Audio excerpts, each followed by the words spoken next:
Em declaração de voto. Bom, primeiro, acho que não, se não é para ir do inferno para o céu, do céu para o inferno, também não dá para ir do inferno para o céu, vereador Eloy, porque, por favor, se a cidade está limpa, realmente eu não sei onde. E no outro pedido, no outro pedido que nós fizemos, Caxias tem área de risco, tem, né? Eu perguntei como é feita a coleta na área de risco.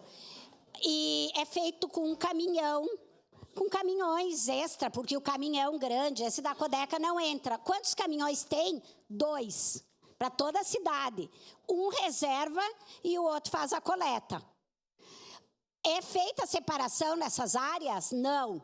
Então, gente, tem muita coisa ainda a ser resolvida. Nós temos inúmeras áreas de risco. Eu vou citar aqui de novo o Parque dos Pinhais, que eu estou cansada de falar, porque é desde 2021 que eu falo nesse loteamento e não é feito nada.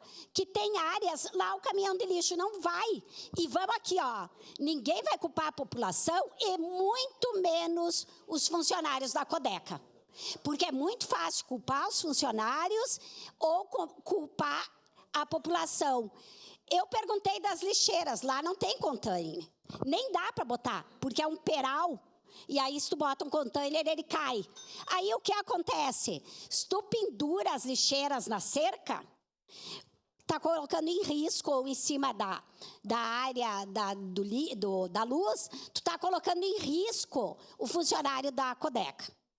Aí não tem aquelas lixeiras, não é possível que não se faça uma campanha numa comunidade para fazer as lixeiras adequadas, que a Codeca colabore com isso, adote essa lixeira, dá inúmeras coisas para fazer, porque aquele padrão é muito caro para a população carente.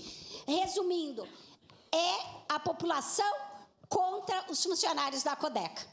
E o poder público fica de boa. Isso não dá mais para admitir. Então, nós vamos, sim, votar favorável e vamos depois continuar quando vier o retorno desse debate.